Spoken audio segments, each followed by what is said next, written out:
Salut tout le monde, j'espère que vous allez bien. Dans ces vidéos, je vais vous expliquer la différence entre le soi, le soi normal et le soi anormal, entre le non-soi xénogénique, le non-soi allogénique et le non-soi microbien. Donc, la notion du soi et du non-soi, c'est très importante pour maîtriser mieux l'immunologie. Alors, chaque individu est caractérisé par un système immunitaire considéré comme l'ensemble des effecteurs cellulaires et immoraux. Les effecteurs cellulaires sont les cellules spécialisées qui forment le système immunitaire, qui sont des cellules nucléées en majorité. Donc, les cellules nucléées qui possèdent un noyau. Le noyau contient l'ADN, qui est le support de l'information génétique. Donc, la transcription et la traduction des gènes en protéines, bien sûr.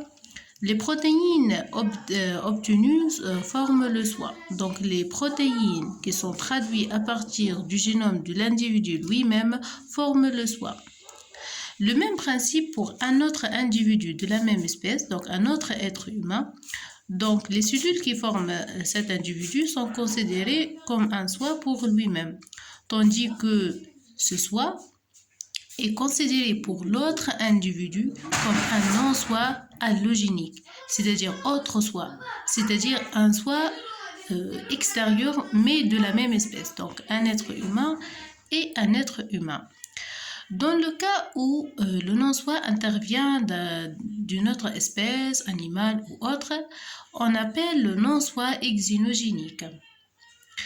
Tandis que le non-soi des bactéries, les virus, sont considérés comme un non-soi microbien, micro-organisme ou autre. Alors, dans ce vidéo, on va voir le soi normal et le soi anormal, le non-soi allogénique, exynogénique et le non-soi microbien. Alors, le soi est défini par toute molécule qui appartient à l'organisme lui-même. Dans le cas où les cellules sont normales, on parle du soi normal. C'est l'ensemble des déterminants antigéniques codés par l'ADN de l'organisme. Le soi normal est déterminé par les caractéristiques des molécules du complexe majeur d'histocompatibilité de classe A, les CMHA, qui sont exprimées à la surface de la grande majorité des cellules nucléées de chaque individu. Donc, une cellule normale exprime suffisamment les CMHA. Donc, les cellules normales expriment les CMHA à leur surface, qui sont les marqueurs d'identification du soi normal. Comme le système immunitaire est en combat permanent contre les agressions externes et les désordres internes. Les désordres internes, c'est les modifications à l'intérieur de l'organisme qui vont modifier les cellules normales vers les cellules anormales, comme les cellules tumorales, cancéreuses ou infectées par virus. Donc, toutes ces cellules forment ce qu'on appelle le soi anormal ou bien le soi modifié, qui est considéré pour l'organisme comme un non-soi, un corps étranger, qui déclenche une réponse immunitaire innée et spécifique à la fois. Le non-soi, c'est tout ce qui est étranger de l'organisme, c'est-à-dire n'est pas codé par le génome de l'organisme lui-même. Donc, le non-soi peut intervenir soit d'un individu de la même espèce, et on parle du non-soi allogénique ou bien l'autre soi, soit il intervient d'un autre individu et d'une autre espèce et on parle du non-soi exynogénique, soit il intervient d'un virus, bactérie, champignon ou parasite, donc micro-organisme en général, et on parle alors du non-soi microbien. Le non-soi microbien, c'est l'ensemble des micro-organismes, bactéries, virus, champignons, parasites, etc. Les micro-organismes sont caractérisés par des structures qui sont présentes à leur surface.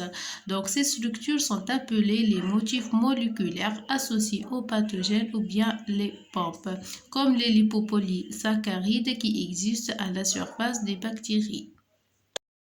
Généralement, les pompes caractérisent le non-soi microbien seulement et qui existent seulement à la surface des cellules prokaryotes, les bactéries, les virus et autres qui sont absentes chez les êtres vivants supérieurs. Donc, les pompes sont parmi les marqueurs phénotypiques spécifiques des micro-organismes. Donc, généralement, au cours des réponses immunitaires, la reconnaissance des micro-organismes se fait par l'intermédiaire de ces pompes-là grâce aux récepteurs appelés les PRR qui existent à la surface de la majorité des cellules du système immunitaire. Donc l'exemple du crève, c'est parmi les exemples qui nous expliquent l'importance de CMH1 dans le rejet ou l'acceptation du greffon. Donc il existe quatre états possibles. Donc soit le greffon est du même individu, il y a acceptation de ce greffon et donc il s'agit de l'autogreffe parce que donc la tolération ici c'est le même soit donc c'est les mêmes CMH1, il existe une histocompatibilité. Donc, le greffon et l'individu sont histocompatibles. Le deuxième cas, c'est dans lequel les deux individus sont génétiquement identiques, des vrais jumeaux, donc les CMH1 sont identiques, donc bien sûr, il y a succès et tout.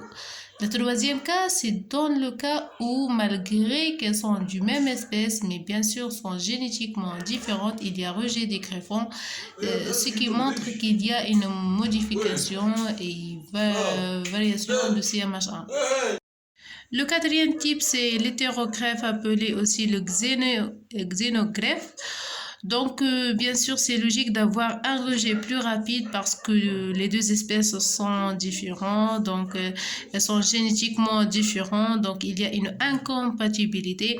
C'est dans le cas où le nom soit xénogénique, c'est pour cela qu'on parle de xénogreffe. Dans cet exemple, j'ai pris le souris et le cobaye, mais c'est le même principe pour l'être humain aussi.